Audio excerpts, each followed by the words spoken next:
many years from now, would you be willing to trade all the days from this day to that for one chance, just one chance, to come back here and tell our enemies that they may take our lives, but they'll never take our freedom!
And welcome to Anti-Tyranny News Radio here on UCY.TV. Thank you for joining me this Friday evening.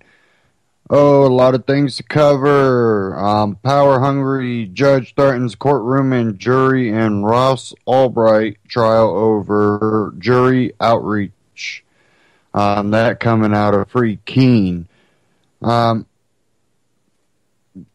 We have one out of Reason, guess the only state where less than half the people work. One from offnow.org, Indiana bill would ban material support or resources to NSA.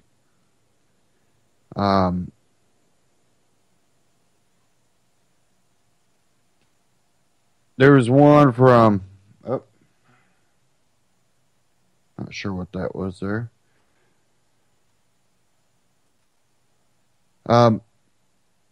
We have one out of dangerous minds.net, and it's an article I kind of disagree with, but I'm going to get into it, and it's about Ayn Rand. Excuse me.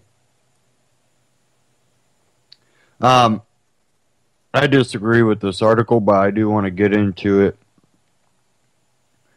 Another one, Arizona CPS takes 7 children away from parents after accident.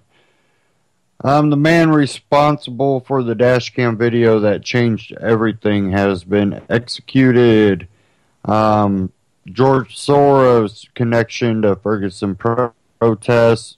And we'll kind of just start diving into some of this. One I want to cover, this one from dangerousminds.net. And it says, Ayn Rand, worst aunt ever. Read her letter to her 17-year-old niece.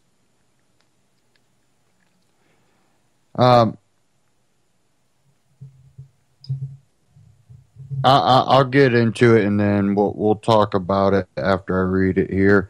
But it starts off saying, it's easy to imagine Ayn Rand as the product of a laboratory and unholy robotic experiment intended to merge cultural capitalism with particularly dire and sanctimonious soap operas.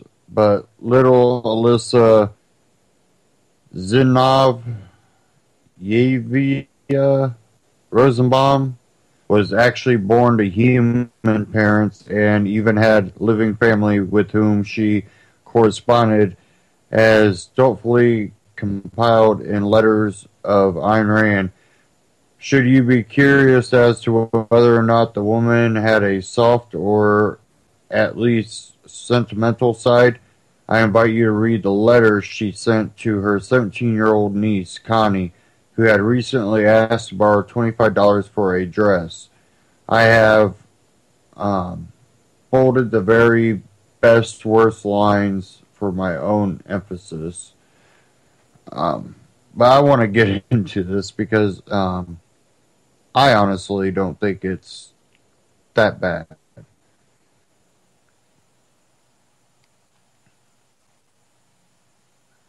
Says, Dear Connie, you are very young, so I don't know whether you realize the seriousness of your action in writing to me for money.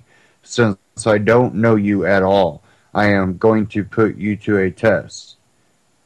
So this might, at the beginning, seem a little kind of harsh, but you might want to know the prior history Iran had with this particular family, which it gets into a little bit further on down. It says, if you really want to borrow $25 from me, I will take a chance on finding out what kind of person you are. I'm not sure why that keeps popping up like that. I don't know if I have a...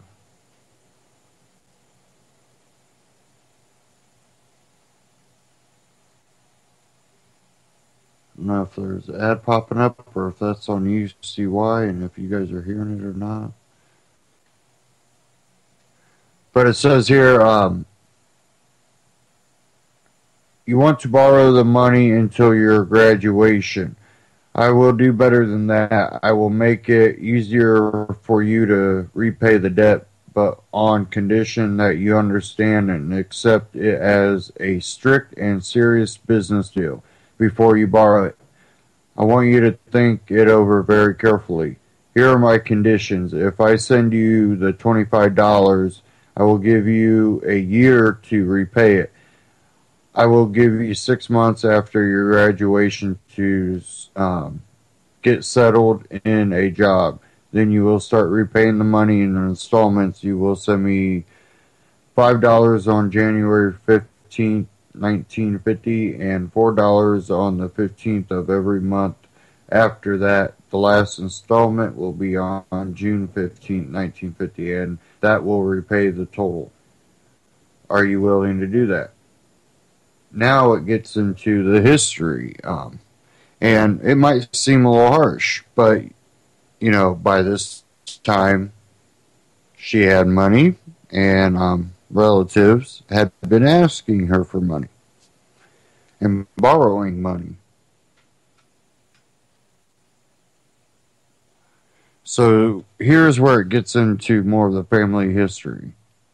It says, here is what I want you to think over. Once you get, okay, maybe it's in our paragraph, but here it says, once you get a job, there will always be many things which you will need and on which you might prefer to spend your money rather than repay a debt.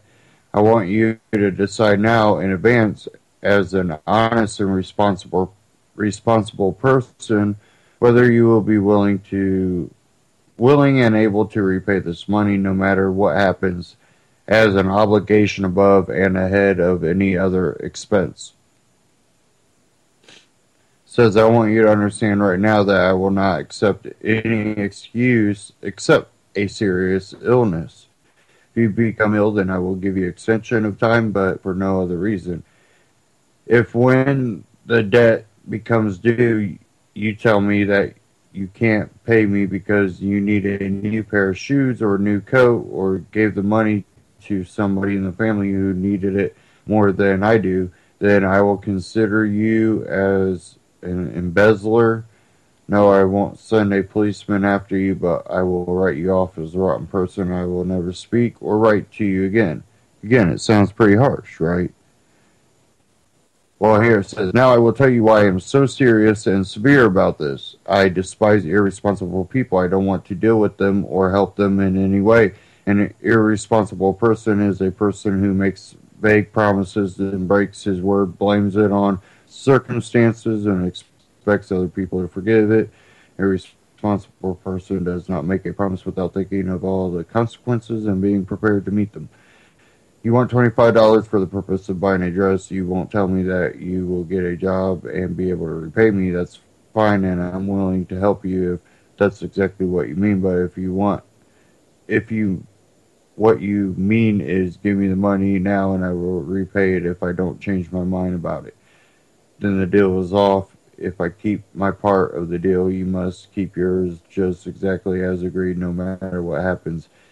I was very badly disappointed in Mimi and Mariana Daki. When I first met Mimi, she asked me to give her money for the purpose of taking an art course. I gave her the money, but she did not take the art course. I supported Maria for a year for the purpose of helping her finish high school. She did not finish high school. I will take a chance on you because I don't want to blame you for the actions of your sisters, but I want you to show me that you're a better kind of person. So right there's the history.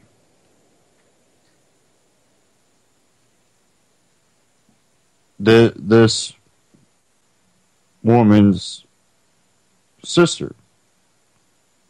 So she wants a dress, but you got to remember that they've already dealt with this before. So now she's saying, "Hey, even though both of your sisters basically screwed me over, I want to take a chance on you still, not blame you for their mistakes." She's trying to make one of her nieces that she doesn't really even know, but it's family, and take a chance and try to help that niece actually be responsible with the money. And this article basically is demonizing that. No, you're supposed to just give her the 25. Ayn Rand, you have money. Why wouldn't you not give your niece $25 for a dress? Well, because she has money because of that way of thinking. I think that's where a lot of the socialist liberals get it so wrong. If it wasn't for that way of thinking of, hey, be responsible and not try to, have the money to buy things rather than acquire debt to buy things. Trying to make her responsible for the debt she does acquire. Because in the real world, unless you file bankruptcy, which they've made it harder and longer wait to be able to file it again, you're kind of obligated to pay your debt off. Run up too much debt and you can't, and you don't pay it, you're not going to get any more loans from people. Of course, our system is kind of screwed up. But yeah, it basically demonizes her, and it goes on a little bit longer. But dangerousminds.net, and I think it's kind of crappy.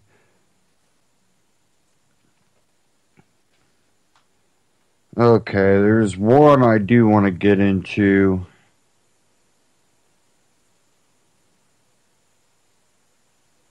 And let me pull it up here.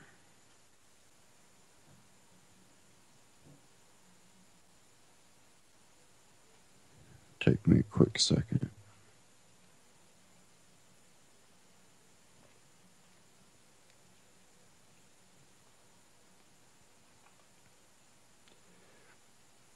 And this one's out of the Washington Times.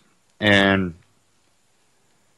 this article, and there'll be a clip here too. George Soros funds Ferguson protests, hopes to spur civil action. And I've been saying that, there's groups behind this, and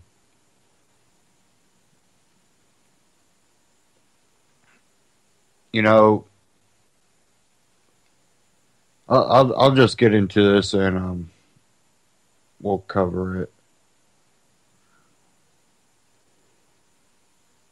Says here, there's a solitary man at the financial center of the Ferguson protest movement. No, it's not victim Michael Brown or Officer Darren Wilson.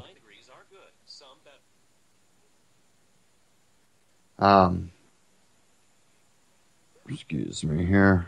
Having some issues. It's not even Reverend Al Sharpton, despite his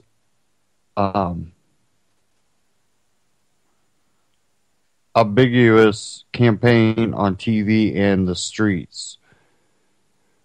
Rather, it's liberal billionaire George Soros, who has built a business empire that dominates across the ocean in Europe while forging a political machine powered by non-profit foundations that impact American politics and policy, not unlike what he did with MoveOn.org. I'm going to play this clip here from Washington Times.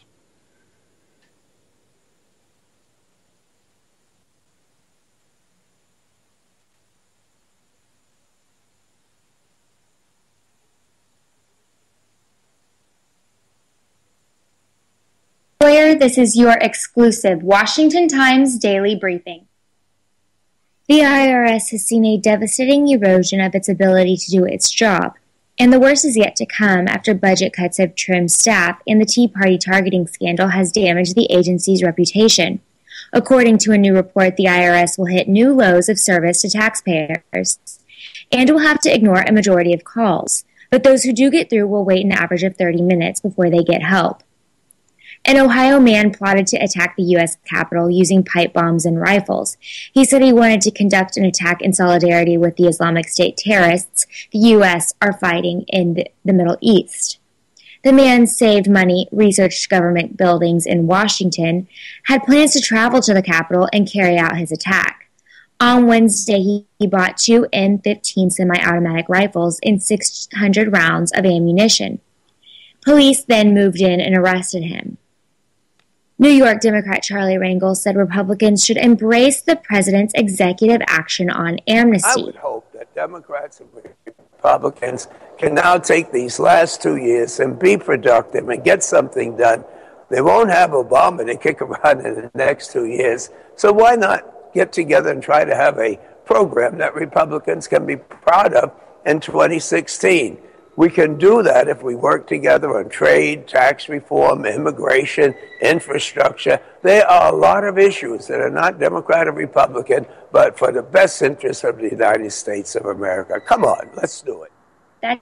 That's your exclusive Washington Times daily briefing. You can go to WashingtonTimes.com for more news, sports, and commentary.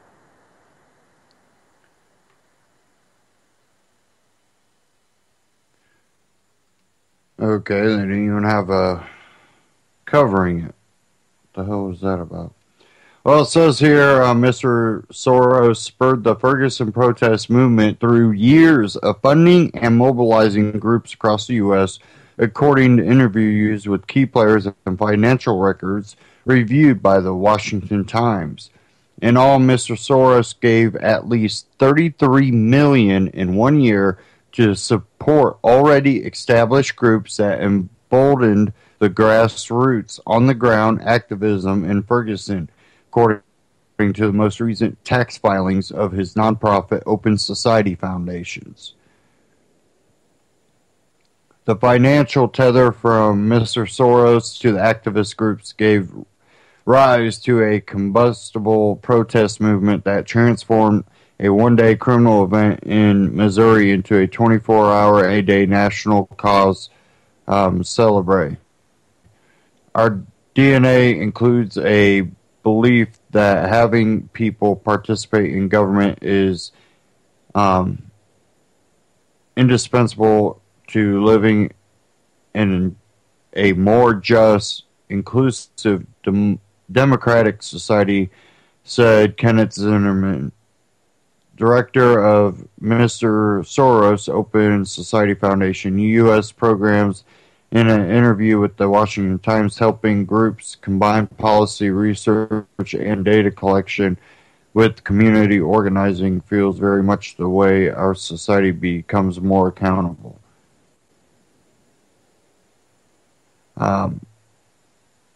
No strings attached, Mr. Zimmerman said.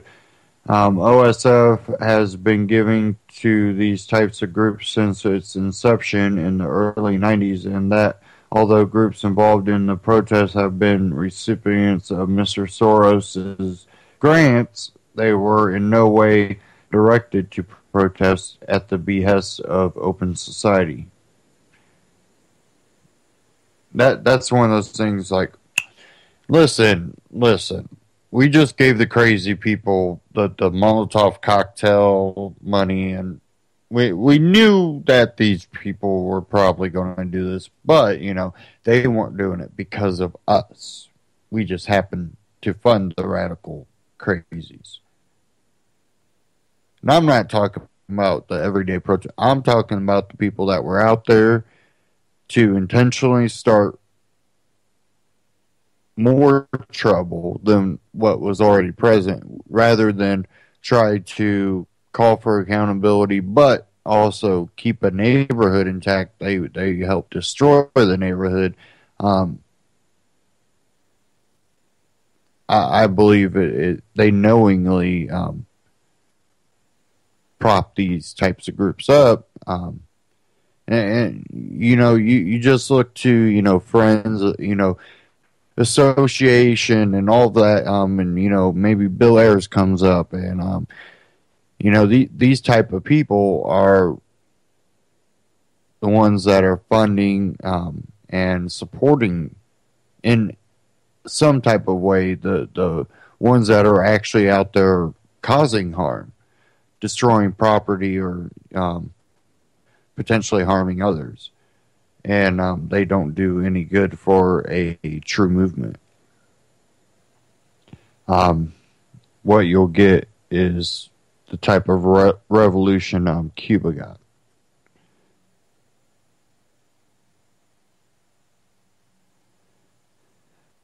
It goes on and on, but Washington Times, you can check that out.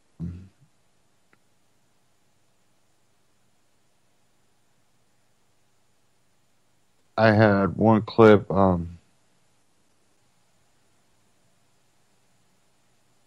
here that it kind of moves on to other radicalization, and what's happening here is actually pretty reminiscent of what might be going on abroad. And I have one here from benswan.com. Truth, who is radicalizing radical jihadists is it the U.S.? I do want to play this because I'm trying to paint the whole picture for everyone. There's multiple elements to this, and you really have to understand those elements.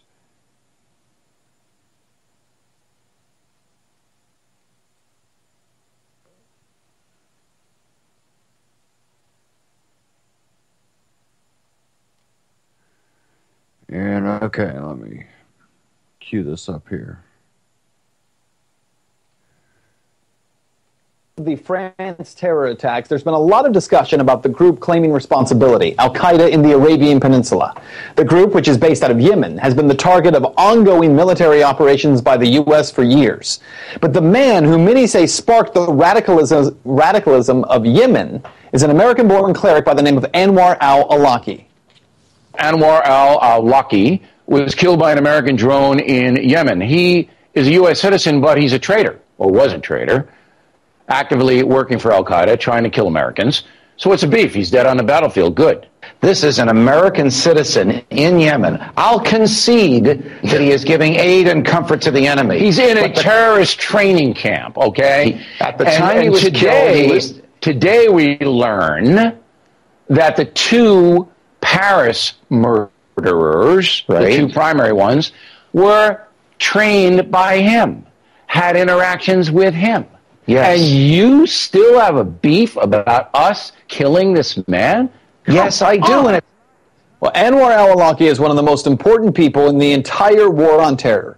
The Muslim cleric was a U.S. citizen. He was born in Las Cruces, New Mexico. His father, a Ph.D., taught at universities across America.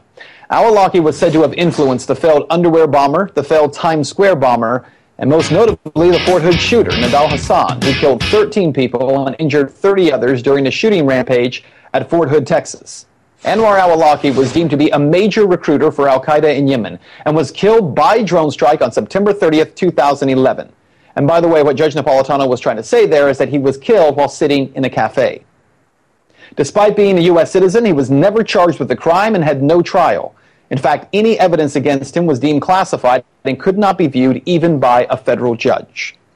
But what makes the story of al-Awlaki even more interesting is that at one time, he was held up by the Pentagon and the White House as being a moderate Muslim imam who had condemned the September 11th attacks.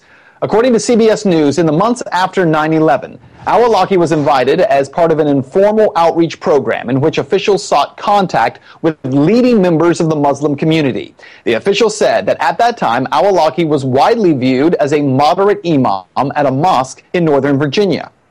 According to documents from the FBI found by Fox News, an agent had heard the imam speak in Northern Virginia. While she arrived late, she recalls being impressed by this imam. He condemned al-Qaeda and the terrorist attacks.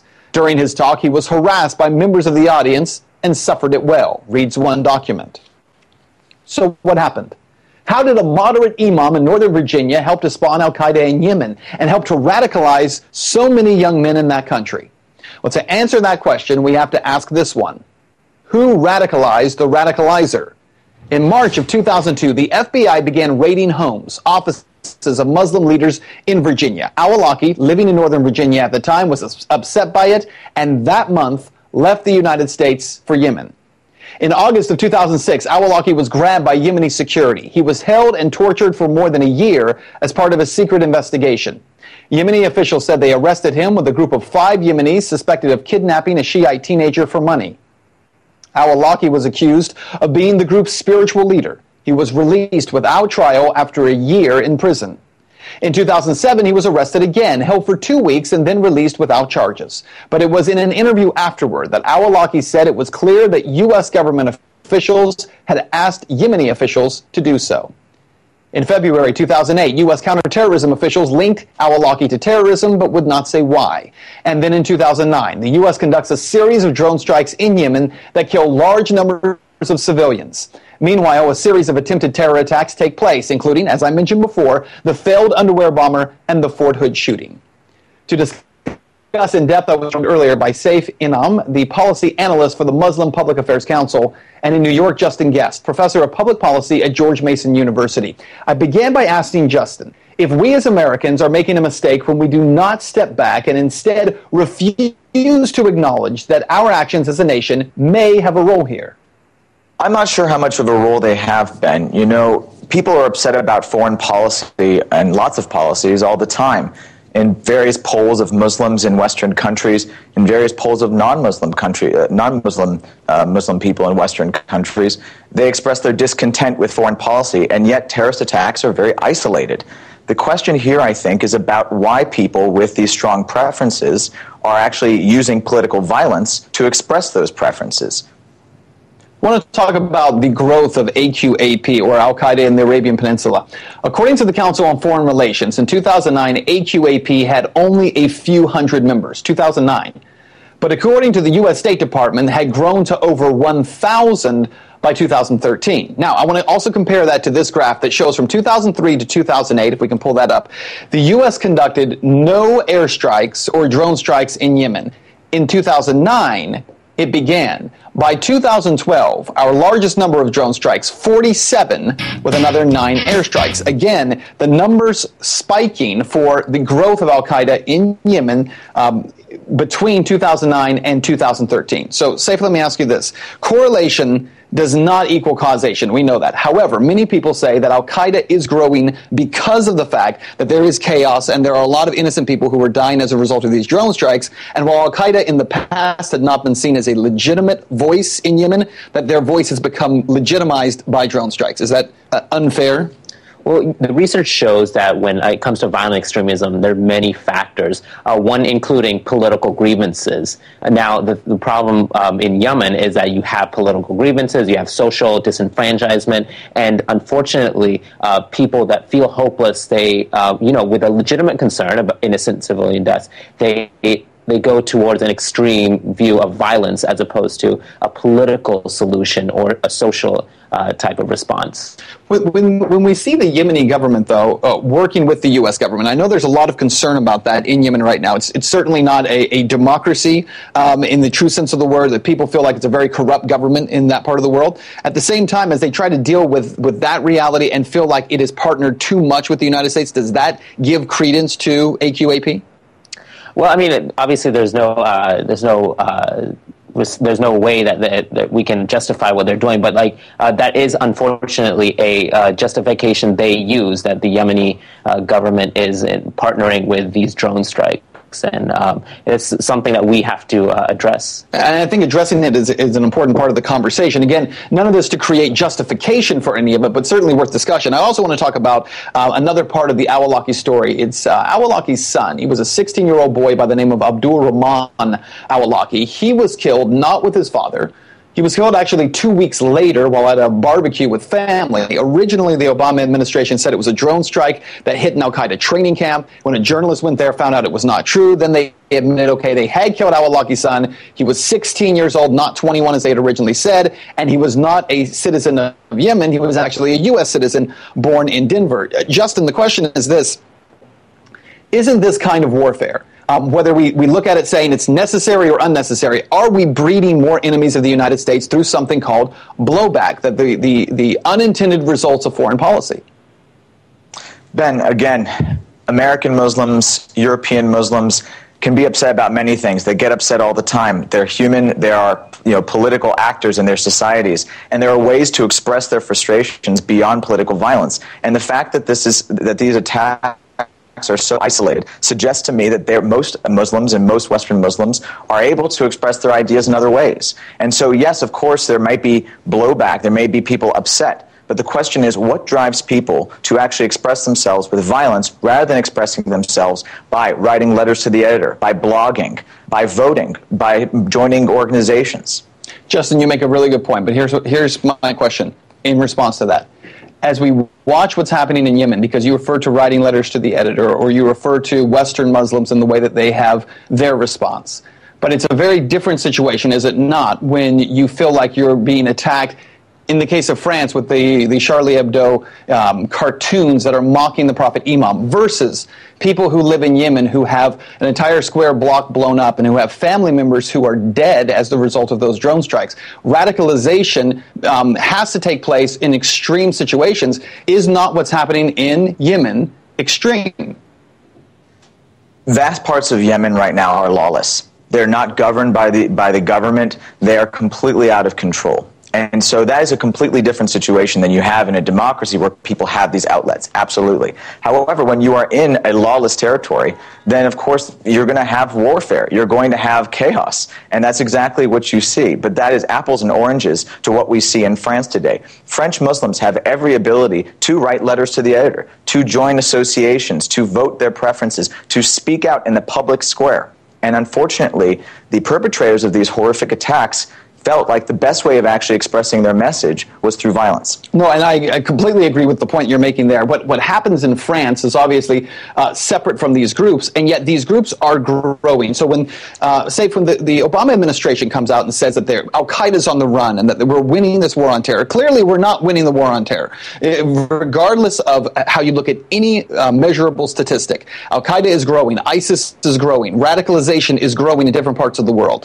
And as Justin makes a good point, clearly there are places within Western society where the outlets are different. But in these places in society, I think that as a culture, we have to consider the long-term effects of what we do today versus what it looks like, 20 years down the road, 10 years, 5 years, even a year from now. Am I wrong?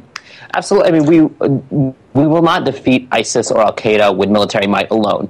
This will require investment in terms of education and building up civic society. So 10 years down the line, we hopefully won't be in that region. But if we are, it should be in ways of building up society there so people can express themselves through writing letters to the editor or expressing themselves through the ballot box. Well, Saif Inam, policy analyst for the Muslim Public Affairs Council, as well as Justin Guest, professor of public policy at George Mason University. Gentlemen, I appreciate the conversation. Thank you. Professor of public policy at George Mason University, Justin Guest. Yeah, he definitely danced around those questions. Listen, is there going to be radical people over there that are going to hate the U.S.? Are there going to be legitimate terrorists over there that hate the U.S.? Yes, whether we're there or not. What happens while we're there and we're constantly hunting down terrorists? We inadvertently cause blowback by kicking down innocent people's doors. By you're trying to get the bad guys, but when everyone's treated like the bad guys, all except for maybe not all of them might get taken and tortured, but a lot of times a lot of the males will be somewhat tortured. Or at least interrogated to some extent. It helps the actual terrorists out there to recruit. Definitely the younger people. When the younger people that are coming up, all they know is, well, we're constantly suspect. Well, then you basically help push them towards joining those radical groups. And the same here in America with our law enforcement. Things like that are what help incite a lot of violence at protests like at Ferguson. The radicals can show up, but when the public sees more in common with those crazy violent radicals, I'm not talking about philosophy radical. I'm talking about actual action violent radicals. Because anybody could be labeled radical, but if you are focused on committing violence, terrorizing innocent people,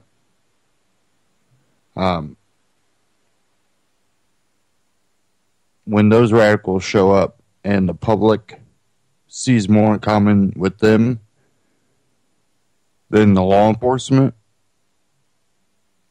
it makes the situation worse. And it's the same with the terrorism.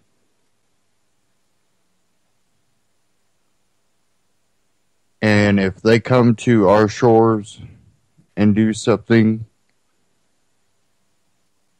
they should be treated as, enemies of the state when they're, foreign citizens trying to commit actions on U.S. soil.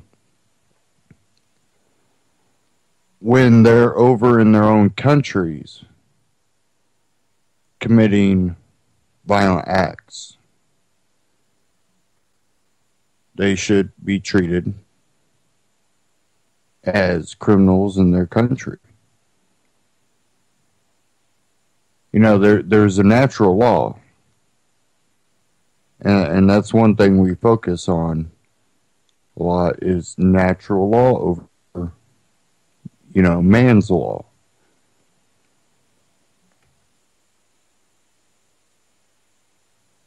And natural law is universal. You don't, commit harm to others or their property. You have a right to self-defense. You have a right to forage for food.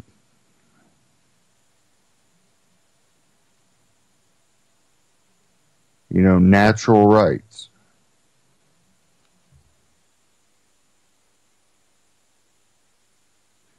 So you have two people, two groups. You have the U.S. military, which is not there to, ensure those people's natural rights. Then you have the radical Islamists over there that they don't believe in natural right either. They don't treat their people as equals. But guess what? One of those groups does allow one way of exercising one of your natural rights. And that's the right to self-defense. Can you guess what side that is? Well, the U.S. military find any of them with guns, oh no, then you're automatically suspected terrorists. Yeah. The radicals will give you a gun.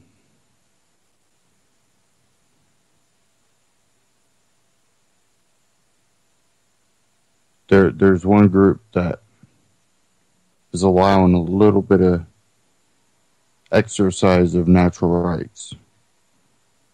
Just a slight bit.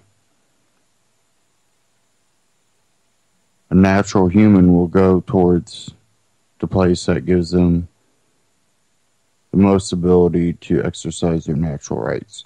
And, I think that's why taxation, there's countries that aren't falling apart, that people are laid back, but their taxation is high.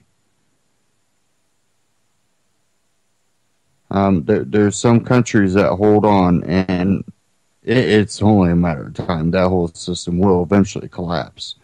But I think a lot of that also might have to do with a lot of natural resources. Talking about that, I just seen this. It's from the New York Post. I'm not sure. I haven't read this one yet. Sorry, liberals, Scandinavian countries aren't utopias. I see a little description. It was talking about high taxes. Want proof that liberal social democratic society works? Look to Denmark, the country that routinely leads the world in happiness surveys. It is also notable for having the highest taxes on earth, plus a comfy social safety net. Childcare is mostly free, as is public school and even private school, and you can stay on unemployment benefits for a long time. Everyone is on equal footing, both income-wise and socially. Go to a party and you won't be surprised to see a TV star talking to a roofer. The combination of massive taxes and benefits for the unsuccessful means top and bottom get shaved off. Pretty much everyone is proudly middle class. Dane belongs to more civic associations and clubs than anyone else. They love perfuming in large groups. At Christmas, they do wacky things like hold hands and run around the house together singing festive songs. They're real life Whoville. In the American liberal compass, the needle is always pointing to places like Denmark. Everything they mostly fervently hope for here. What the hell is that? It has to be coming from UCY.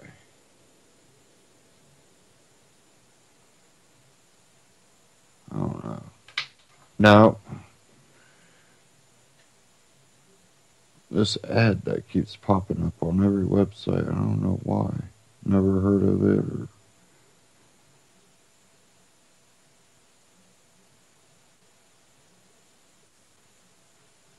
Okay. Got rid of that. Let me get back to this here. So, why does no one else seem particularly interested in visiting Denmark? Honey, on our European trip, I want to see Tuscany, Paris, Berlin, and Jutland. Visitors say Danes are joyless to be around. Denmark suffers from high rates of alcoholism. In its use of antidepressants, it ranks fourth in the world.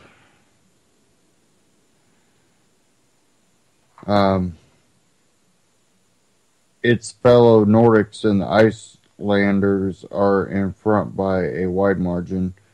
Some 5% in Danish men have had sex with an animal. Whoa.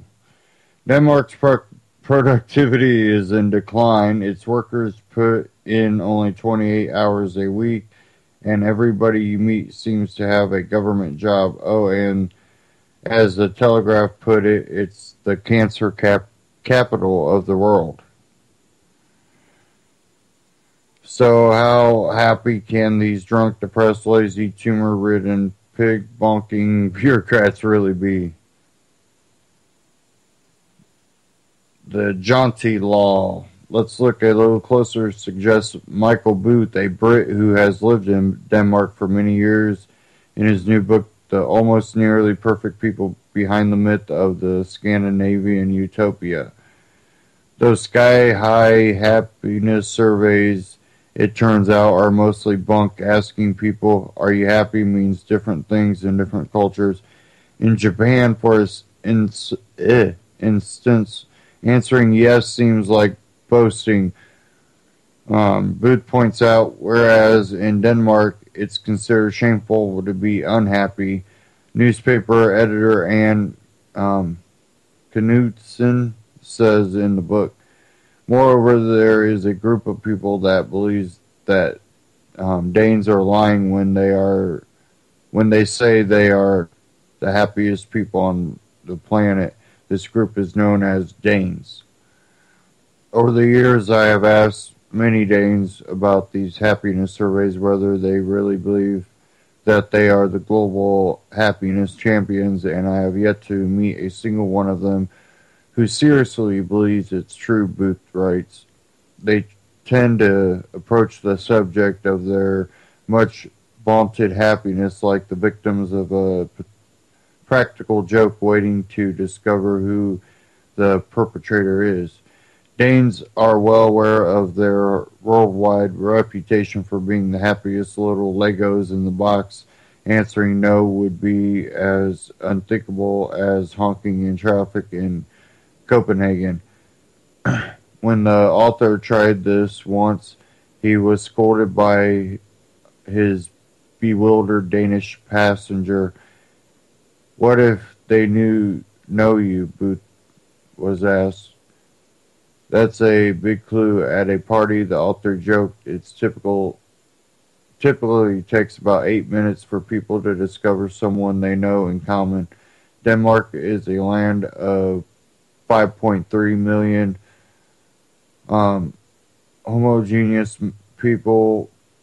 Everyone talks the same, everyone looks the same, everyone thinks the same. This is universally considered a feature, a glorious source of national pride in the land of humble brag. Any rebels will be made to conform. Tall poppies will be chopped down to average.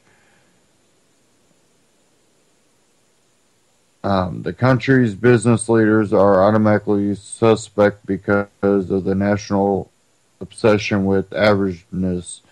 Shipping tycoon Maersk McKinney Moller, the richest man in the country before his death in 2012, avoided the national shame of being a billionaire by being almost absurdly hoity-toity. He climbed stairs to his office every day, attended meetings until well into his 90s, and brown-bagged his lunch. An American woman told Booth how when she extensively mentioned at a dinner party that her kid was first in his class at school, she was met with icy silence. One of the country's most widely known quirks is a satirist crafting of what's still known as the Jante Law, the Ten Commandments of Buzzkill. You shall not believe that you are someone, goes one. You shall not believe that you are as good as we are, is another. Others include, you shall not believe that you are going to amount to anything. You shall not believe that you are more important than we are, and you shall not laugh at us. Richard Wilkinson, an author and professor who published a book arguing for the superiority of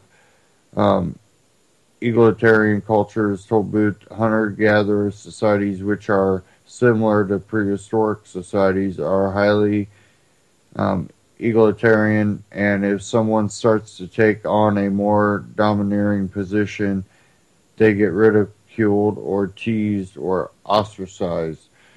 These are what's called counter-dominant strategies, and they maintain the greater equality. So Danes operate on caveman principles. If you find it, share it, or be shunned. Once your date with Daisy the sheep is over, you better make sure your friends get a turn. Bestiality has traditionally been legal in Denmark, though a move to ban it is underway. Until recently, several bestiality brothels advertised their services in newspapers, generally charging clients $85 to $170 for what can only be termed a roll in the hay. They need a drink. The flip side of the famous social cohesion is that outsiders are unwelcome. Xenophobic remarks are common at gatherings. The spirit of hike, loosely translated as cozy, prevails. It's considered uncouth to try to steer the conversation toward anything anyone might conceivably disagree about. This is why even the Danes describe Danes as boring. In addition to paying enormous taxes, the total bill is 58% to 72% of the income. Danes have to pay more for just about everything. Books are luxury items. Their equivalent of the George Washington Bridge costs $45 to cross. Healthcare is free, which means you pay in time instead of money. Services are distributed, only endless stays in waiting room.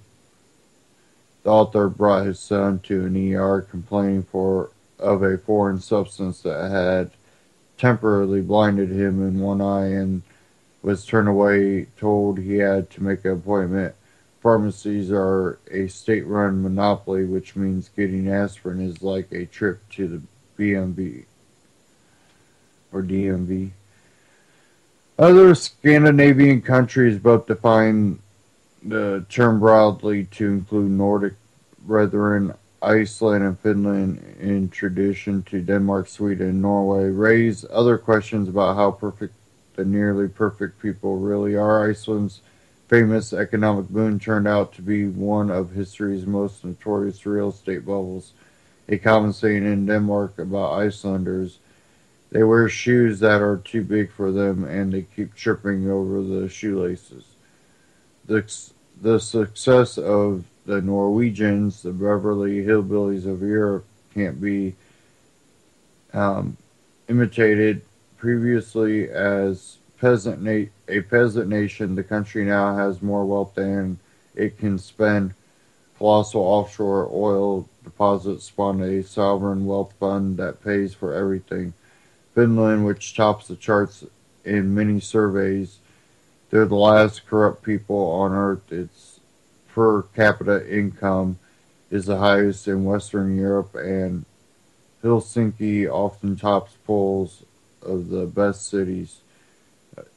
Is also a leader in categories like alcoholism, murder, highest rate in Western Europe, suicide, and antidepressant usage. And this goes on. I mean, it just this type of thinking. We can all be the same. It never turns out because, basically you're going to have to pay into a pot and then distribute the money. Wealth distribution, redistribution. And it stops people from trying to be as creative. Why go out and try something if you get the same result in the end as if you just sat on your butt? Sit on your butt and you make just as much money as if you put your whole life into creating things. The same outcome. Except, the person that's not busting their butt, I think I'm just going to go on hikes and camp trips and go bowling, go to the movies. They have more of a chance to do those things. So why would they work? And then things like books are luxuries. And in Denmark, from what I understand, basically, someone to have a lot of books in the main populace is looked down upon. Because having books means you think you're smarter than the next person. Well, they probably are if they're reading books and you don't know anything. You're drunk and taking antidepressants. It's one of those things that they're basically being de-educated as a society. And believe me, that there's elitists that are there that have all this stuff that the rest of the populace couldn't even afford if they wanted to.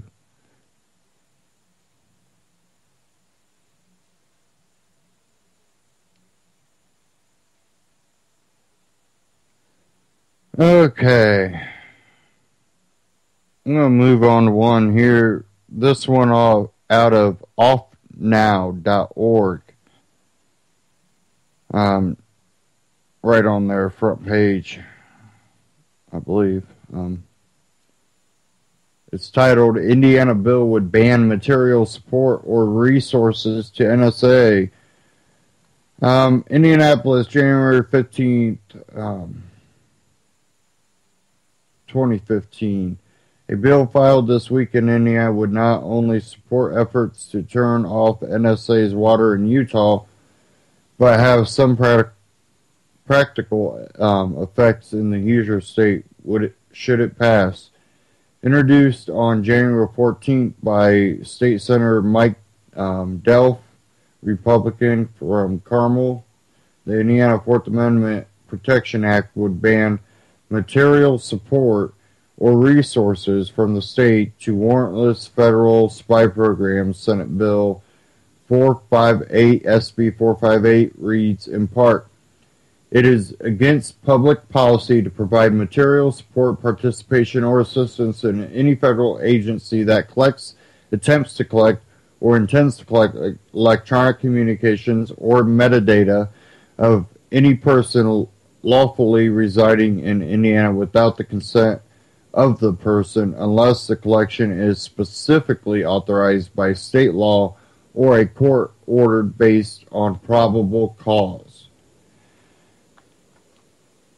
There is nothing that says states have to assist federal agencies in violating your rights. Now Executive Director Mike Maharry said the NSA depends on state assistance to carry out its illegal spying. The bill will pull the rug out from under the spy agency and hinder its efforts to violate your privacy. Resources support for Utah. The original definition of material support or resources included providing tangible support such as money, goods, and materials, and also less concrete support such as personnel and training. Section 805 of the Patriot Act expanded the definition to include expert advice or assistance. Practically speaking, the legislation would almost certainly prevent the NSA from ever setting up a new facility in Indiana. In 2006, the agency maxed out the Baltimore area power grid, creating the potential, as the Baltimore Sun reported, for a virtual shutdown of the agency. Since then, the NSA has been aggressively expanding in states like Utah, Texas, Colorado, and elsewhere, generally focusing on locations that can provide cheap and plentiful resources like water and power. In a recent hearing on the Utah Fourth Amendment Protection Act, a Utah state representative intentionally or not, made a plea to other states to help out if Utah goes through all this trouble to turn off the water. What's to stop the NSA from moving to another state, he asked. What will stop the NSA from moving? Bills like this one introduced by Senator Delph in Indiana. Murray said Congress isn't going to get the job done and Utah can't do it alone. State by state, we can box them in and shut them down. Practical effect.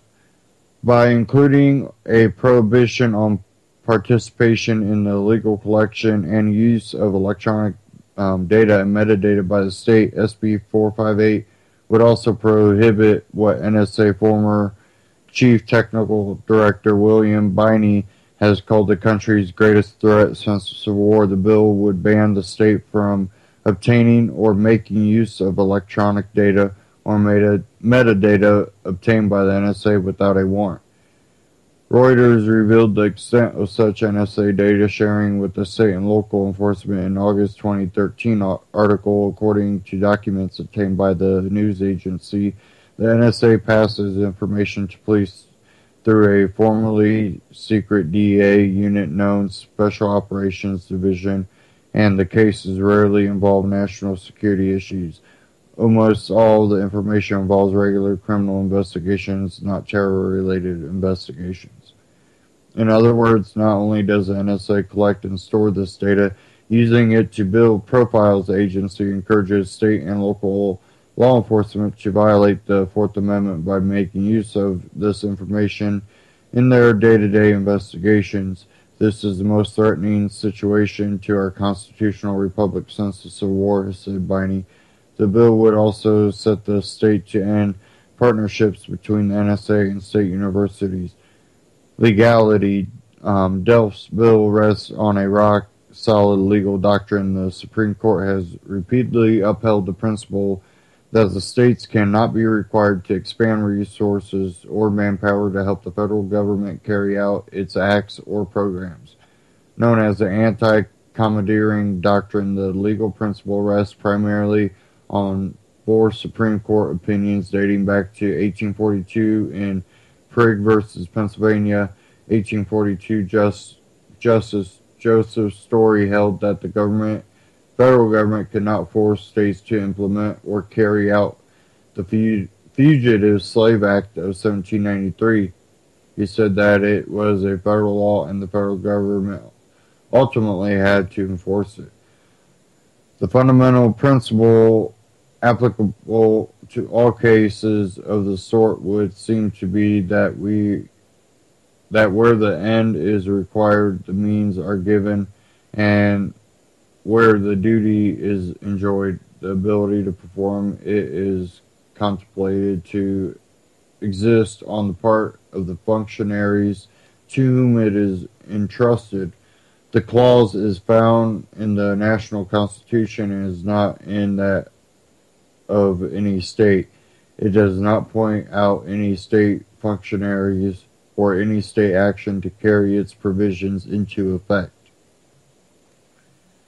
The state cannot therefore be compelled to enforce them, and it might well be deemed an unconstitutional exercise of the power of interpretation to insist that the states are bound to provide means to carry into effect the duties of the national government nowhere delegated or entrusted to them by the Constitution. Other key cases include New York versus the United States 1992, Prince versus the United States 97, and Independent Business versus Sibelius 2012. No constitutional scholar, Randy Barnett of Georgetown Law, said state governments are free to refrain from cooperating with federal authorities if they so choose. In general, states cannot attack federal operations, but that's not the same as refusing help. What's next? Indiana joins Missouri in introducing this type of legislation. For 2015, legislators in 8 other states have committed to doing the same. Sources close to off now indicate even more states will likely follow the bill. In Utah, is being prepared for debate and discussion in the State House right now. SB 458 has been assigned to the Senate Judiciary Committee. It will need to pass there by a majority vote before the full Senate can consider it. Action steps for Indiana. Follow the steps to support the bill at this link, and all other states at this link. And you can find that at offnow.org. OFFnow.org. Title of the article, Indiana Bill Would Ban Material Support for Resources to NSA. So I've shared that on Facebook, facebook.com/Anti-Tyranny News. You can find that article there. It's important to do things to nullify these laws. It's really, really important to do things at the local level to prevent your state law enforcement from being used to enforce these federal intrusions. And again, yes, look at your local sheriff. Your local sheriff can kick the feds out. And that also can be found when you go back to I'm trying to think of Sheriff Mack. There was a court case with him, and you're elected law enforcement. The only person that is elected to a position of peace officer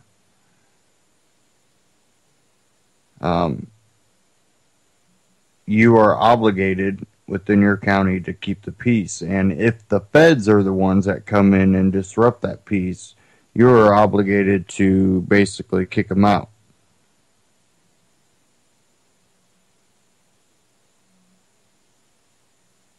When the feds commit unconstitutional acts towards the citizens in your county, as a sheriff, you're obligated to stand against that, and you have that authority.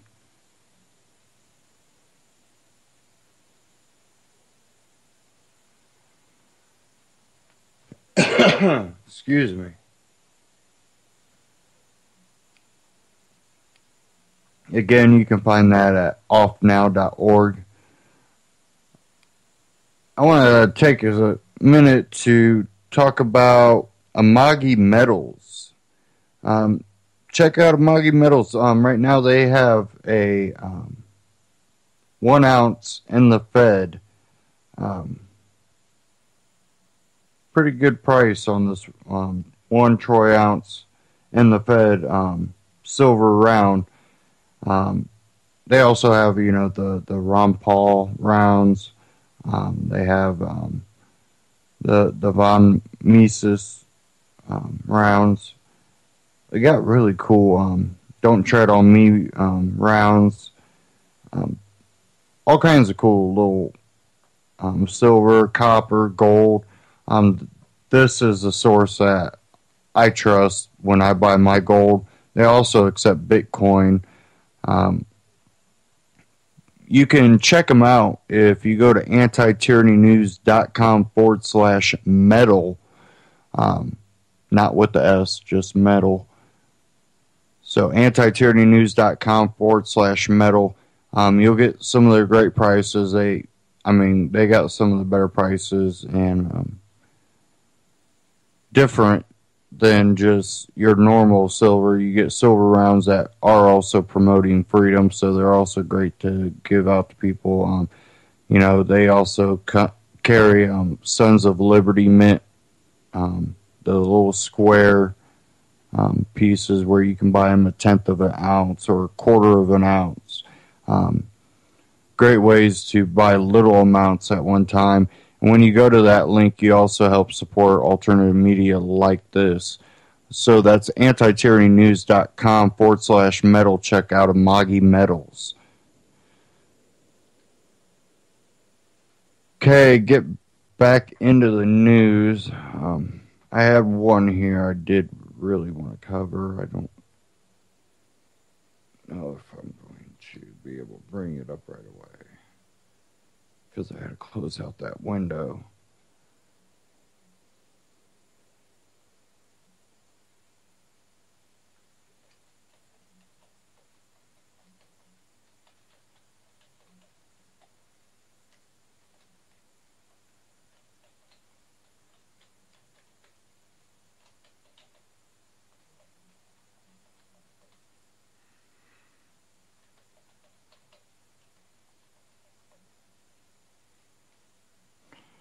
Okay, I'm bringing it back up here.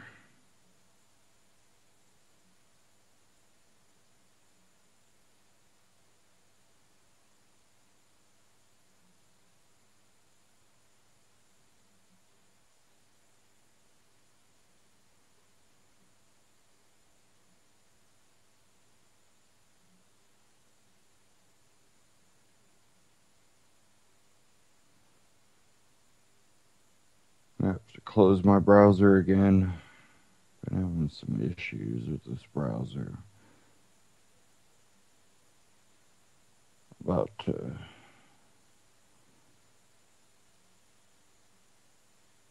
get a little bit faster machine going here. I've been shopping around on having a custom built one with some specifics that will help speed things along here at my operation. That's why I've been partnering with some new people that I personally been doing business with, Amagi Metals being one of them. One that I've had for a while, my Patriot Supply. I got them on antityrannynews.com too. I don't advertise for companies I don't personally use, so when you go to antityrannynews.com, that's what you're going to see are companies that I personally use and do business with. So it's one of those things I like to share the resources, and I also need to be able to upgrade constantly. Technology is always evolving, and it doesn't really take more than about a year and a half to 2 years for a machine to really become outdated, and all the new software that you need to run tends to bog down your machines. And I think that's what's happening with this one. I run 2 machines, but a lot of editing equipment for video, because I have been updating the studio with video equipment. I've talked about that before. It's just bogging everything down, I believe.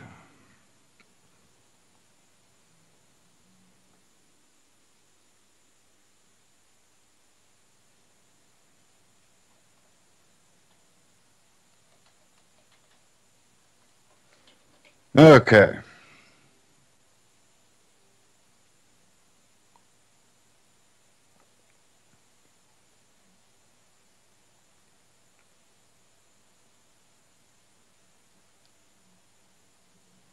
Now, we all know what America basically is. It's a prison state. We imprison so many nonviolent people all the time, nonviolent and victimless, on victimless crimes. And it's really a sad state for a country that calls itself, that beacon of freedom and, well, come on vacation, leave on probation. That seems to fit a little bit better.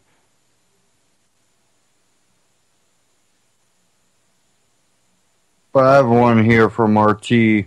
Prison state America, inmates becoming corporate slaves for non-profit facilities. Oh, yeah. You'll get your liberal utopia if you really want it. Don't follow socialism. And don't follow the crony capitalist corporatist either. And that's what you have running, Democrats and Republicans. You have the corporatists, which say that, well, see, we need it on the private sector a little bit more. We need that to be where there's more money flowing.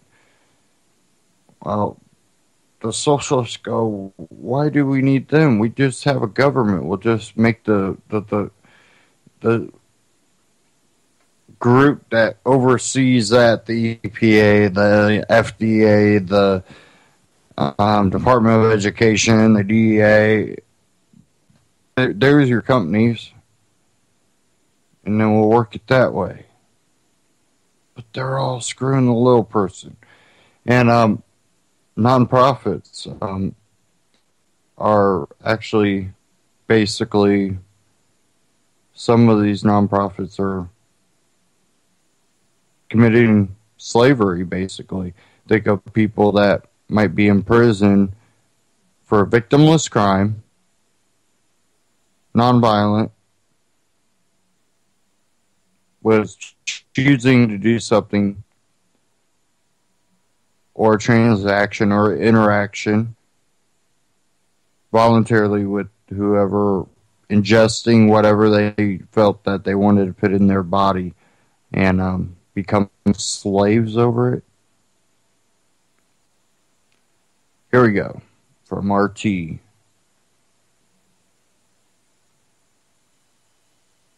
Well, few Americans truly understand our prison system. Even fewer realize that within the walls of prisons across America, an entire workforce has been developed, one that works for third world wages and actually accrues massive amounts of debt that can send someone back to prison even if they've served their time.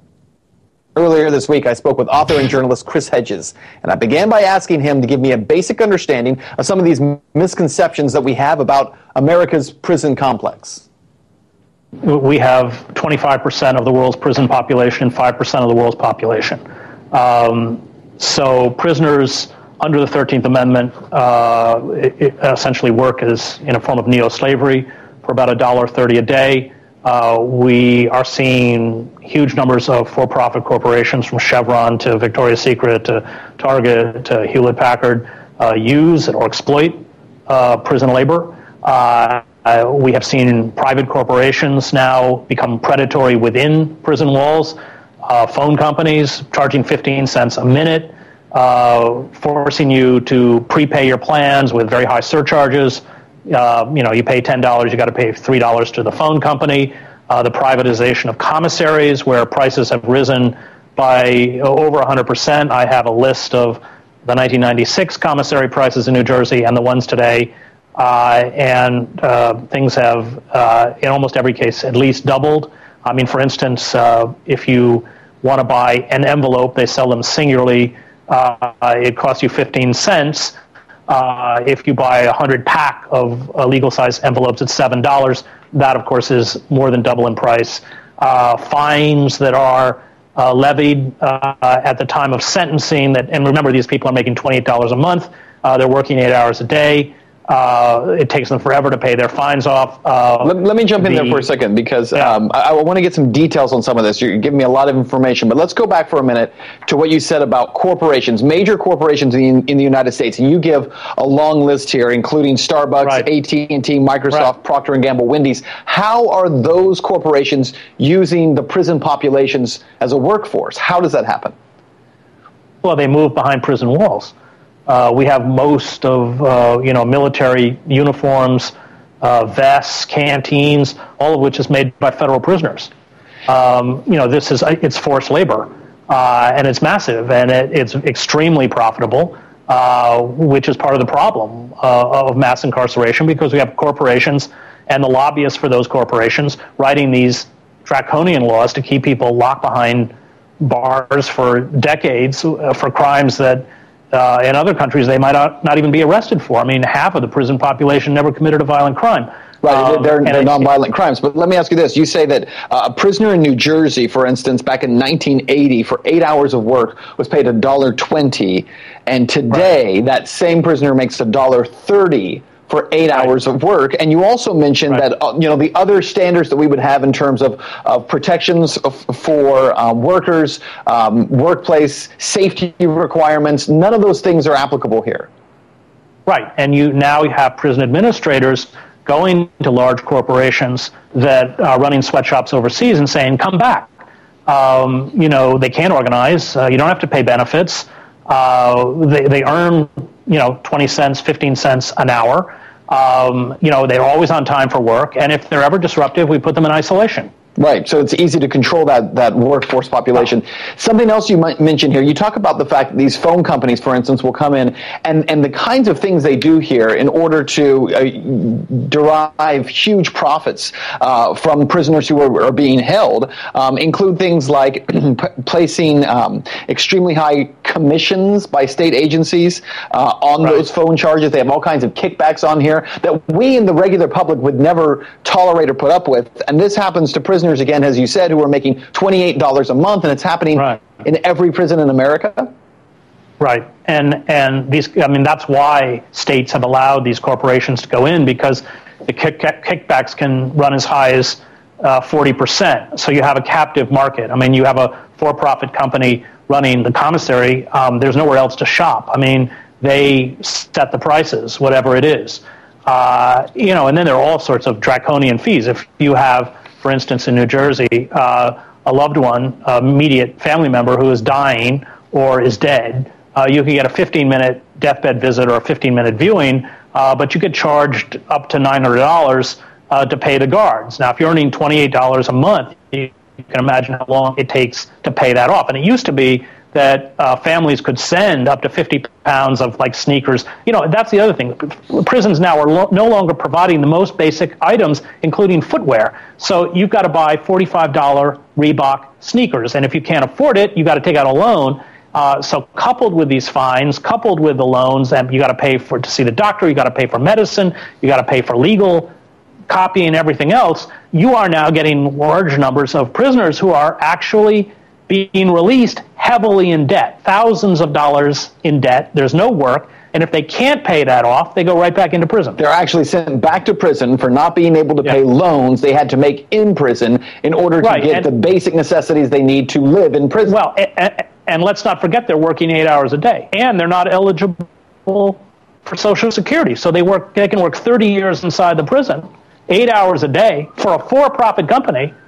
And never receive that. They finish in debt, and they're not, and because they never paid into Social Security, they're not eligible for Social Security. Chris, last thing I want to cover with you, your article here ends with a very sobering idea. It talks about the fact that when strong family ties are retained by prisoners, that the recidivism rate is so much lower. And we all know that for a fact, that when family gets involved, if you want to lower that recidivism rate, you do so by involving family. And you talk about the fact that these prisons are now working very hard to keep families from visiting loved ones who were locked up. And you end by saying this. You say, prisoners with life sentences frequently urge loved ones to sever all ties with them and consider them dead, simply because it is a humiliating process now for family members and children to be able to come and visit those who are locked away. Last word on that. Well, I mean, you go into a prison, any prison in this country, first of all, people are waiting outside in the rain, in the snow, elderly people, children, mothers with strollers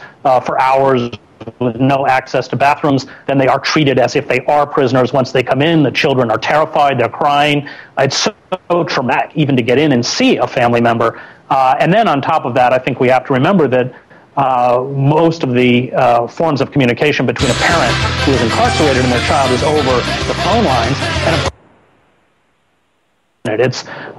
And destroying those family ties accelerates the process of recidivism, which is about 64%, and you have for-profit prisons like Correction Corp of America, where they say on their website, high recidivism rate proves that we're a good investment. There's no forms of rehabilitation anymore. The system is designed to funnel people back into the system because it makes those who run the prison industrial complex a profit.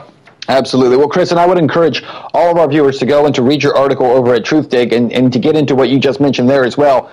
The number of investors who are stepping in and now investing in these private prisons because they see the value in it. And again, it's become a very profitable business.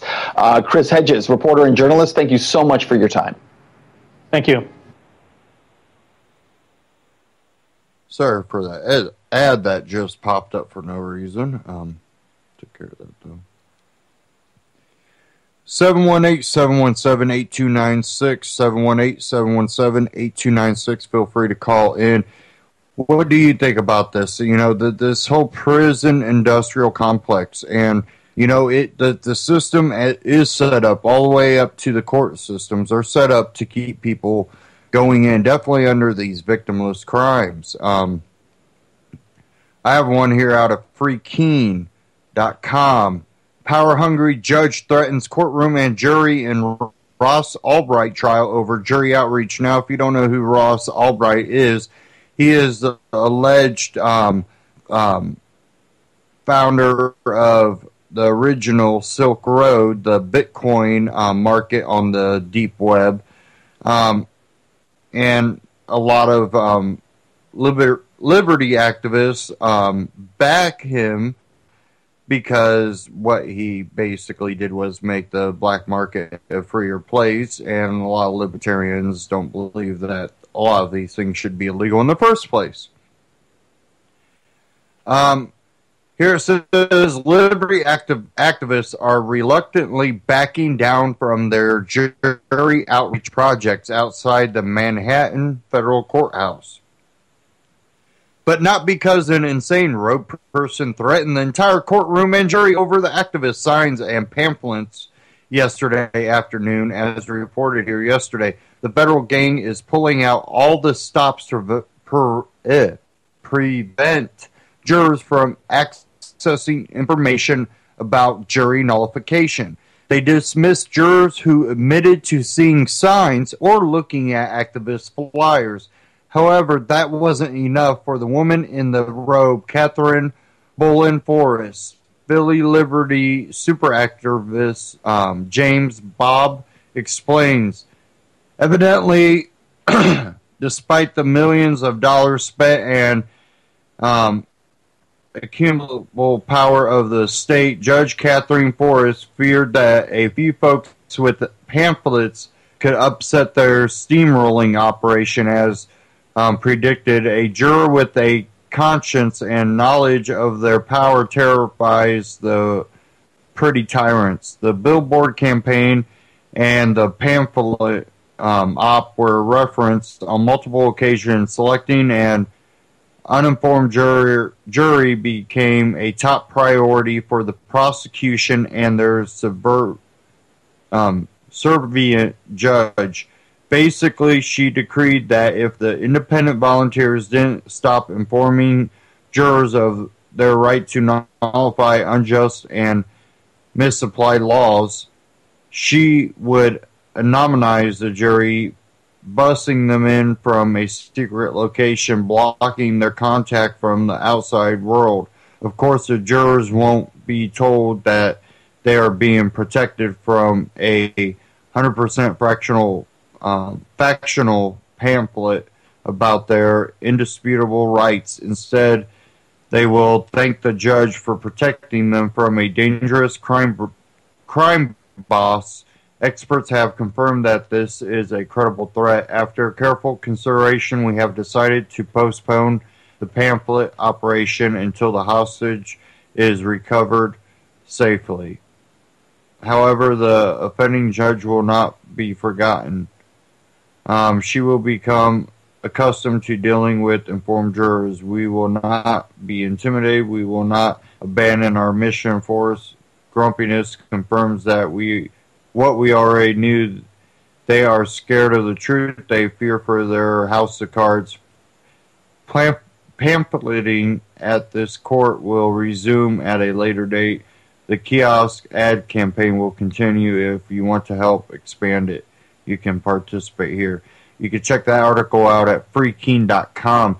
And, this is typical government right here, and this is why our prison industry, even the private companies that operate these, are able to get people to invest in it by saying, look, we can keep people in the system.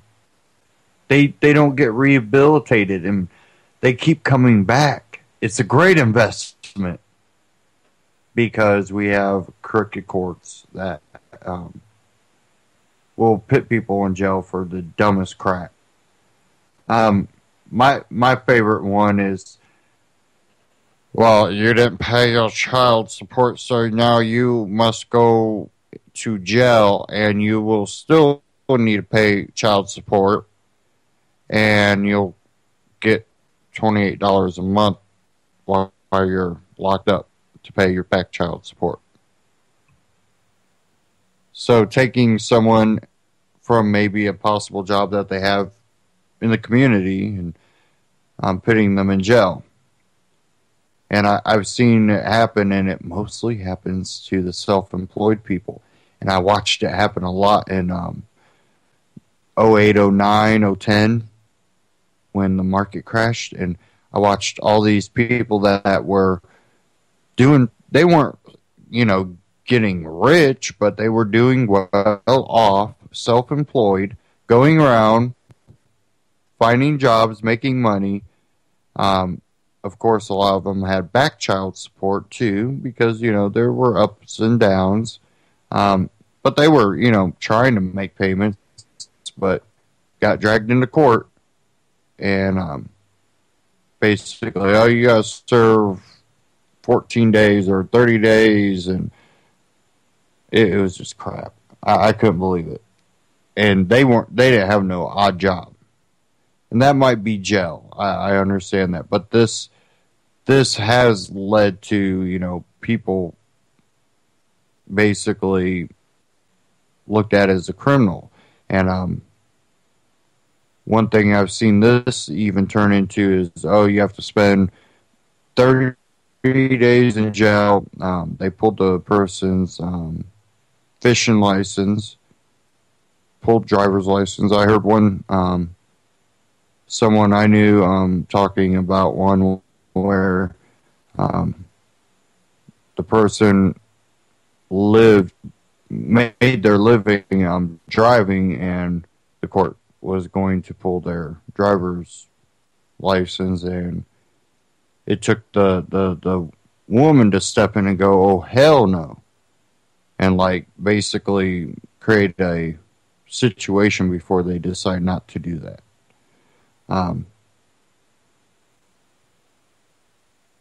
It's just a sad state of affairs.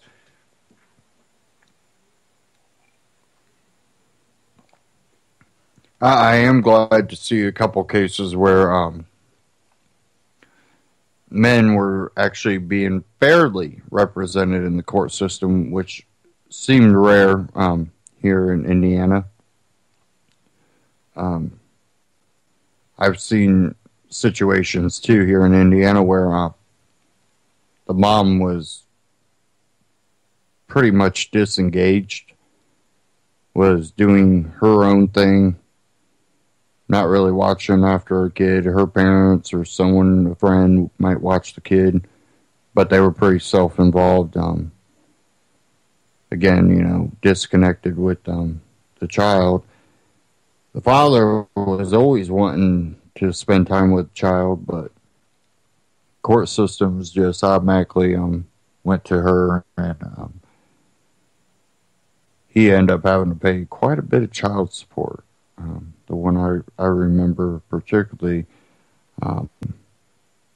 he was definitely paying out quite a bit, and I just couldn't believe it because he's paying out quite a bit.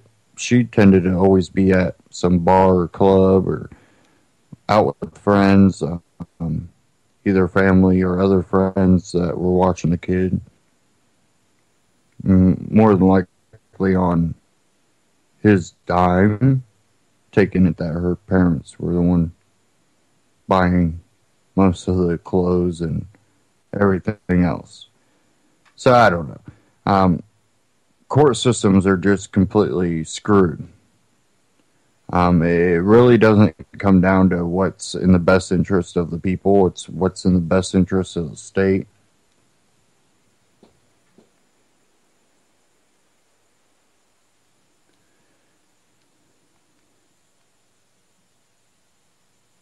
And I have one here. Before I get into this one, I want to take a second to tell you guys about the UCY store. UCY is the broadcasting network that you're listening to Anti-Tyranny News Radio here on tonight. And if you go to ucy.tv and click the UCY store tab, it'll take you to the UCY Amazon store, where UCY has put together some great essentials for prepping. Whether it's just regular prepping, preparedness, or even radiation preparedness, there's all kinds of great collection of items. And when you're going through that link, you're getting all the great things that you would from Amazon at the same low prices, but at the same time, UCY gets a little kickback from that to help support this network. And that's what gives us this platform to speak out about current issues and topics and give all of you a voice to give us your opinion. So that's ucy.tv. Click the UCY store tab, and you'll be connected with Amazon. So check them out there. And you can voice your opinion on all the topics tonight. 718-717-8296. Feel free to call in. I have one here from Reason.com. Guess the only state where less than half the people work. And I don't have the chat room open. You can get to the chat room if you go to ucy.tv/ATN or if you go to atnewsradio.com. Says, what state has the lowest labor participation rate? It's West Virginia, where only 49.8% of people aged 16 and up are actually working. The labor participation rate is the percentage of the civilian non-institutional population 16 and over working or looking for work. It includes people who have given up on looking for jobs and are thus not captured in the most widely followed measure of unemployment, and it also includes civilians who are disabled. Nationally, the labor participation rate in December, the most recent figure, was 62.7%. The highest rate is in North Dakota, where the fracking and shale oil boom has pushed the number to 69.5%. As MarketWatch notes, West Virginia's unemployment rate is 6.3%, with 14 states having worse outcomes on that score. Part of the problem is that West Virginia's population is older, which correlates with lower labor participation rates.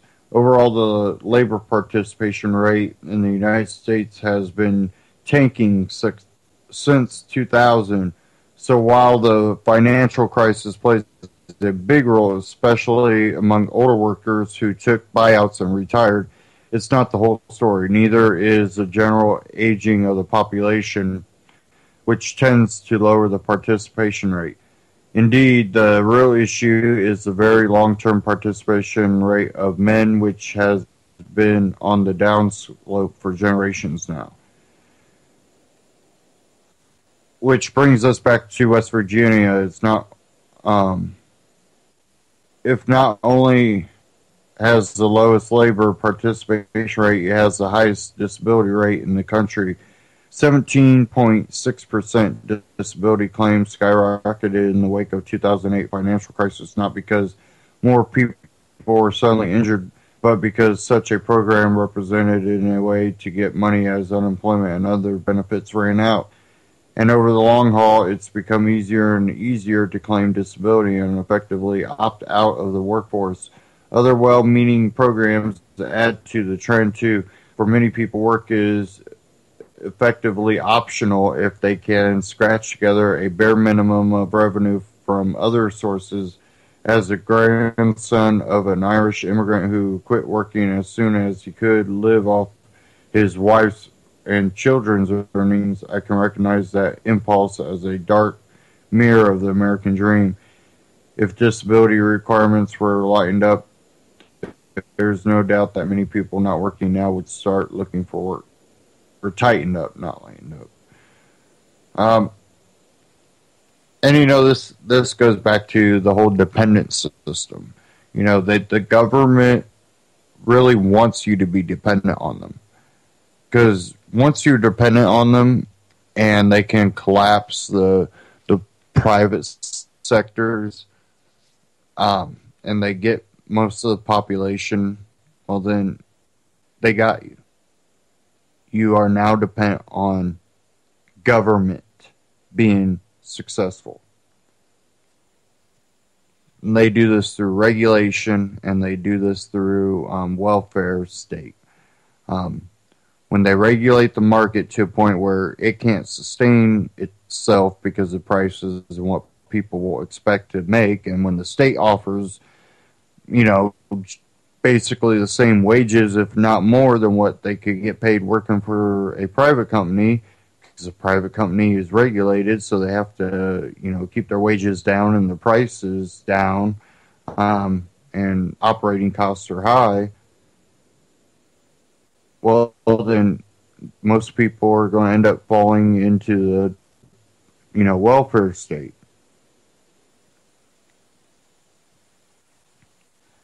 When you call on government, government comes, but the end result will be hurtful to you. It will not benefit you. So when you're calling on government to regulate this industry, they're bad people. No. It'll screw you. It will screw you. You think over 200 years of law regulation being passed and passed and passed and passed, think we would have learned. Keep trying the same thing over and over and expecting a different result, and you are insane.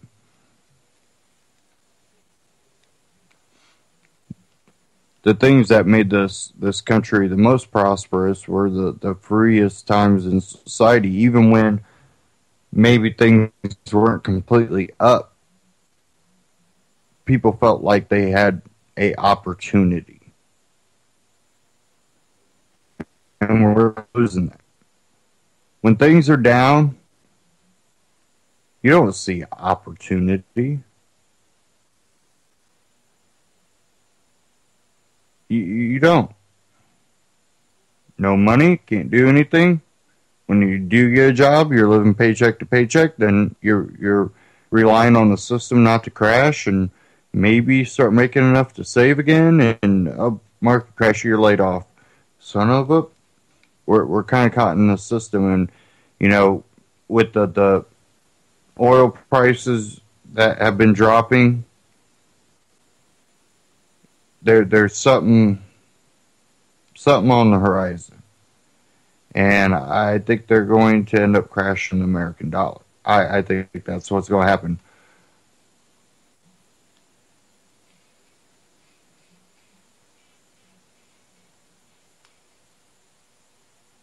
Huh.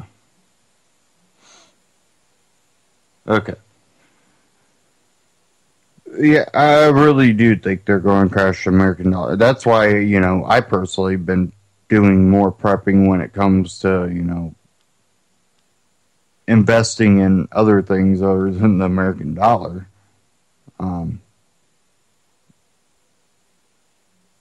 I think a lot of the Western, when it comes to like Europe, the euro, when it comes to the American dollar, the Canadian dollar, I think we're going to be in a little bit of hurt. They don't need to do too much to crash our dollar right now. Hold oil prices really low. Put enough of the oil, American oil, Canadian oil, out of business. And then jack prices up way high. Bam. You just crashed the American dollar. Guess what? Russia, China, they have gold reserves. Everybody goes, China's dependent on our bonds. No, they got gold reserves. They've been hoarding the hell out of gold. China has been hoarding the hell out of gold. Russia, they're hoarding the hell out of gold. You're not going to hurt them because they have that reserve. Do you think with our debt and how the Federal Reserve operates that we have gold left?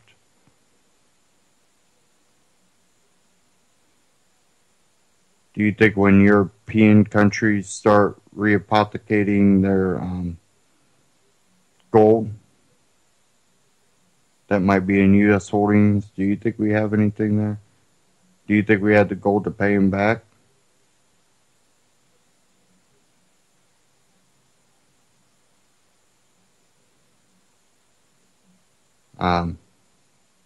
That's why I really hope out of the Fed eventually makes it through. I would like the dirty scheme to be exposed for what it is. But all they would have to do is say, hey, we got this really secure building that we can store your gold. We'll only charge like 0.0005% or something, yearly, and, you got $1 trillion worth of gold, trillions of dollars worth of gold. That could be a good investment. They could fill Fort Knox back up with gold if they needed to, if there was an audit of Fort Knox and Federal Reserve and all that. We don't have gold. It's not there. I don't believe so.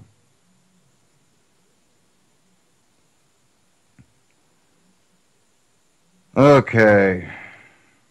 Where are we at on time? We have about 10 minutes. Okay.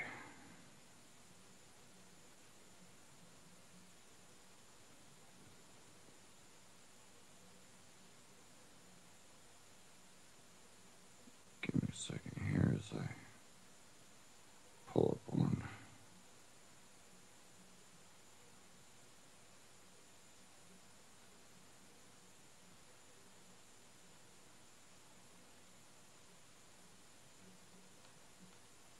I don't know if it's going to come up. Let me try my machine here.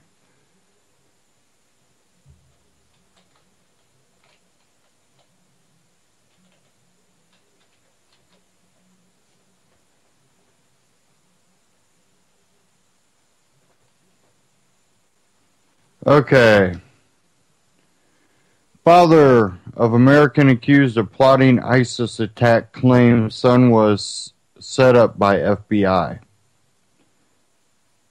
Says here on Wednesday, 20-year-old Green Township, Ohio man Christopher Lee Cornell described his son by his father as a mama's boy.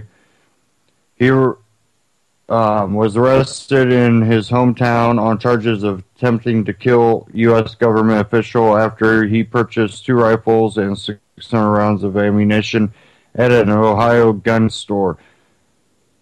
Cornell had also allegedly made travel plans to Washington, D.C., which Federal Bureau of Investigation officials characterized as final steps in a plot to set off bombs at the U.S. Capitol, then opened fire on anyone fleeing the premises. According to ABC News, the FBI began watching Cornell months ago after he allegedly published pro-ISIS tweets under the name Rahel Malrus Abakta. The above-linked CNN video contains an interview with Cornell's father, who claims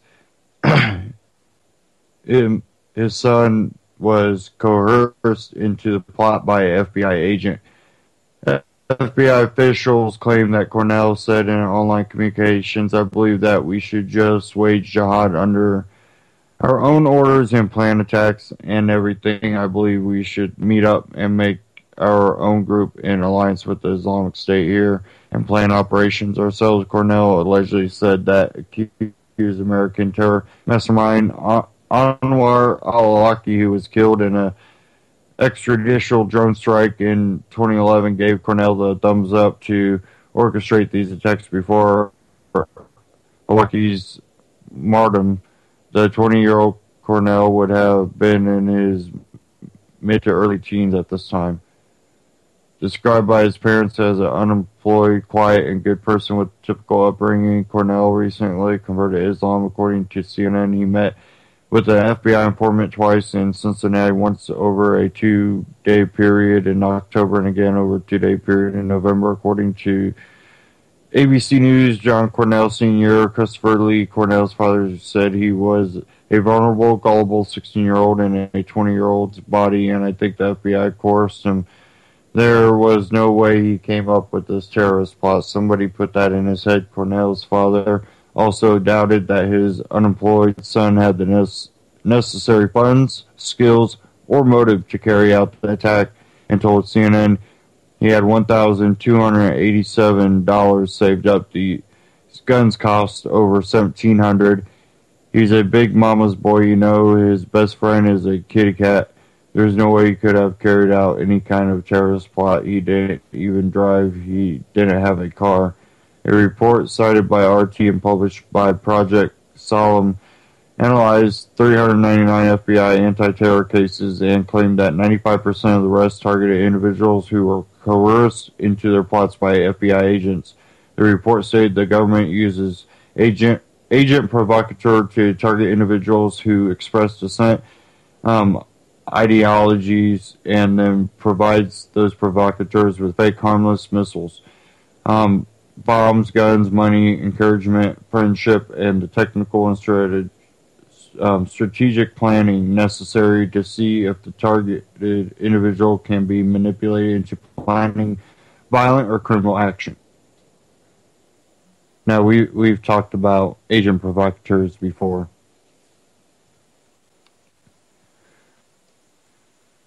However, John Cornell Sr. did say his son might have made some inflammatory posts online to voice his frustrations, as Christopher Lee Cornell was known to defend Muslims in political debates. Cornell's family was questioned by police following his arrest. John Cornell Sr. claimed that the police who questioned him would have used a battering ram to breach his door had he not opened it. Following Christopher Lee Cornell's arrest, the FBI and Department of Homeland Security issued a joint bulletin which said the alleged activities of Cornell highlight the continued interest of U.S.-based violent extremists to support designated foreign terrorist organizations overseas, such as ISIL, by committing terrorist acts in the United States. Terrorist group members and supporters will almost certainly continue to use social media platforms to disseminate English language violent extremist messages. The accused ISIS plotter will appear in court to face his charges for the first time on Friday.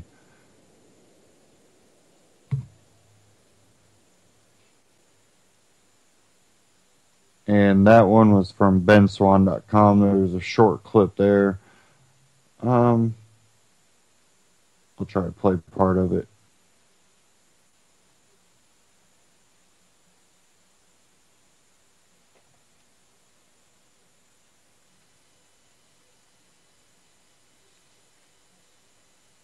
Did you have any sense that anything was wrong? No, none whatsoever. He left the house with a supposed friend, came home 2 hours later. I asked him where he had been, and he said that he had went to a mosque.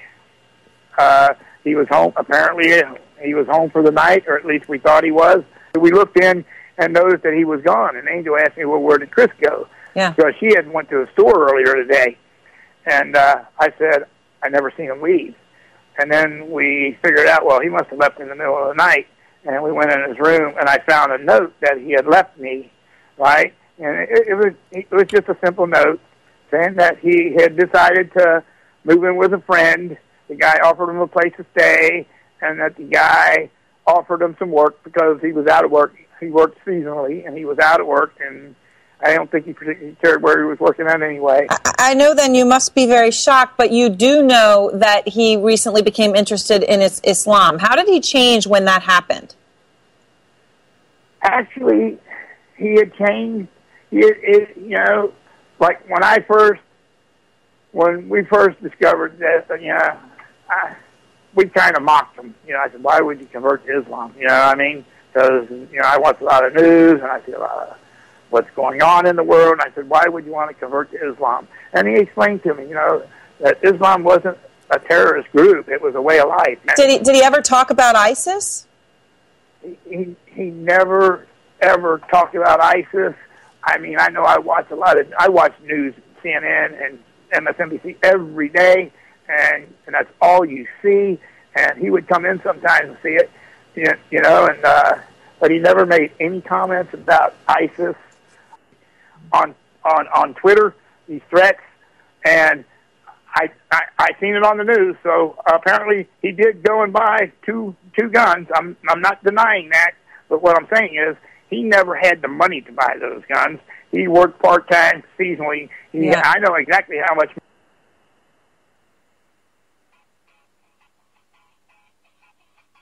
Okay, well, there you have it. And we know this happens, so, stay nonviolent, stay away from the provocateurs. Thank you all for tuning in. You have a great week, and stay tuned here on UCY.tv for all the great broadcasts coming up. Take care.